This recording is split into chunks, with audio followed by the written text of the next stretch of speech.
চিকেনটা এখানে ভালো করে ধুয়ে নিয়েছি, তোমরা দেখতেই পাচ্ছ। এখানে আমি 600 গ্রাম মতন চিকেন নিয়েছি। 600 গ্রাম চিকেনে আলু তোমাদের যতটা প্রয়োজন হবে আলু নিয়ে ভেজে নেবে।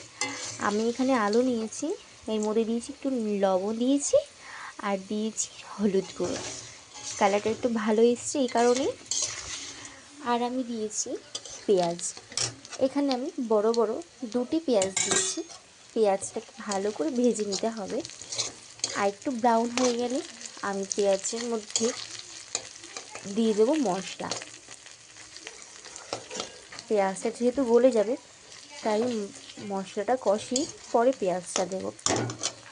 আমি এর মধ্যে দিয়ে দিয়েছি লঙ্কা দিয়েছি, টমেটো দিয়েছি, রসুন, আদা, জিরে, ধনে। আমি যেহেতু এর মধ্যে পেঁয়াজ দিয়ে দিয়েছি সেই কারণে আমি এর মধ্যে পেঁয়াজ দেব না। এটাকে মিক্সড করার পরে দেখা হচ্ছে। আর এখানে আমি ইউজ করেছি সরষের তেল, গন্ধটা ভালো আসবে। আমি আলুতেও সরষের তেল ইউজ করেছি, তাহলে গন্ধটা ভালো আসবে। আর আলুটা এরকম দেখে নিতে হবে, আরেকটু হবে তাই হলো না, এটা হয়ে গেছে, এইগুলো বড় তাই এগুলো হলো না। আলুটা হতে থাকুক, তারপরে আমি দেখাচ্ছি।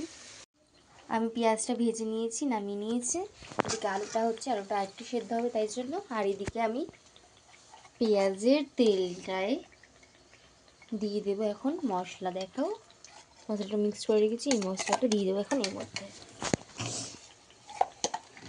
আমি একটুখানি দিয়ে ধরে যাবো, কেননা ছিটছে একটু যেরকম, তারপর আমি পুরোটা দিয়ে দেবো।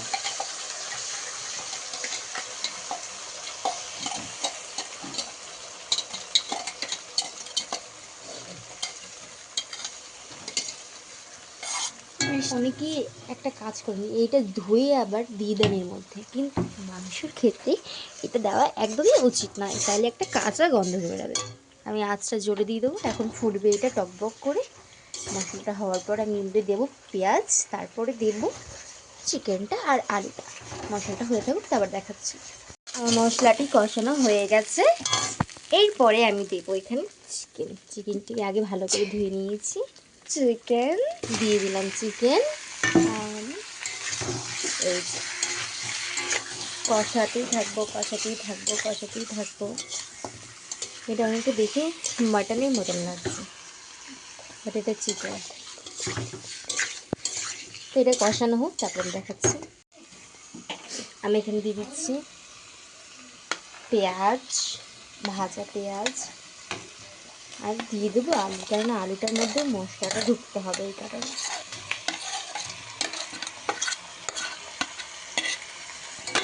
এবার এটাকে ভালো করে নাড়াবো। তার আগে একটু দিতে হবে হলুদ আর লবণ। দিলাম 1 চামচ মতো হলুদ, আর দিব লবণ।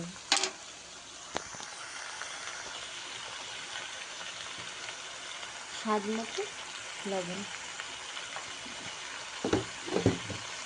এটাকে এবার কষাতে হবে। কষানো হয়ে দেখাচ্ছি। আর মশলাটা কষানো হয়ে গেছে, এখানে চিকেনটাও কষানো হয়ে গেছে। আর একটা জিনিস, যাদের ভালো লাগে রসুন, একটা গোটা রসুন আমার শাশুড়ি মা খেতে খুব ভালোবাসে, এই জন্য আমি দিয়ে দিয়েছি একটা গোটা রসুন। এর মধ্যে হালকা একটু জল দিয়েছি, এটা মাখো না হয়ে যায়, একটু ঝোল ঝোল থেকে আমি দিয়ে দিলাম মটরশুঁটি, তাই আমার শীতকালের বেস্ট মটরশুঁটি। তো আমি এটাকে ভালো করে কষিয়ে নেব।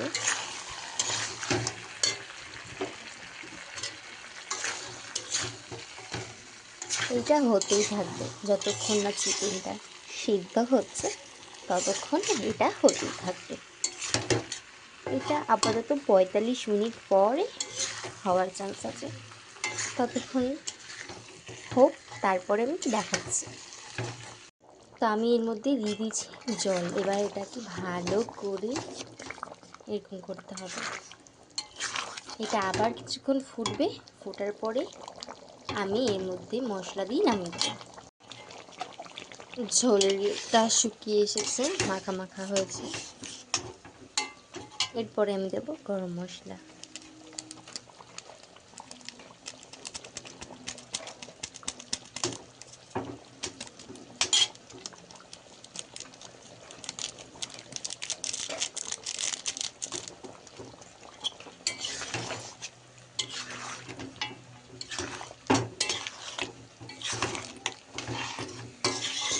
দেখতেই পাচ্ছ মাখা মাখা হয়েছে কতটা।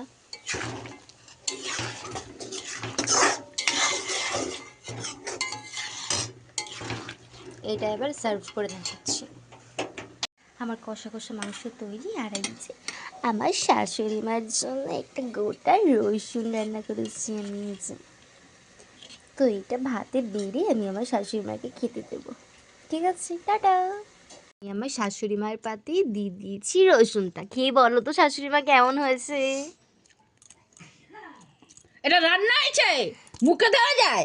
বাবা, মুখে দেওয়া যায় না, এদিকে অর্ধেক ভাত শেষ হয়ে গেছে। এরকম কেন করেন শাশুড়ি মা? কি করবো?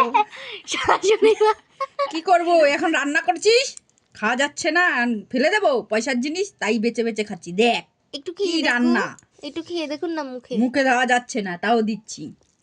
তাহলে খেতে হবে না, দিয়ে দিন থালা, দিয়ে দিন থালা।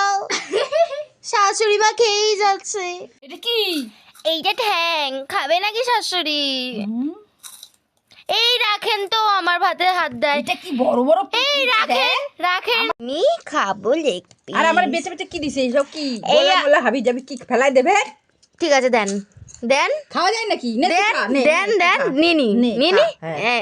হ্যাঁ খা। যান আপনি, খাবো না, যান যা। যান, চলে যান। আরে ভাতটা দিয়ে দেন। খাবো না, যা, কুকুরে দে, যা। ও, এই ব্যাপারে এতটুকু খাওয়া হয়ে গেছে, এখন আর খেতেই খেতে পাচ্ছি পাচ্ছেন না? না। এই জন্য আপনি এরকম করলেন। হুম। আর আপনার শাশুড়ি মা, এই মেয়েটা কি করছে?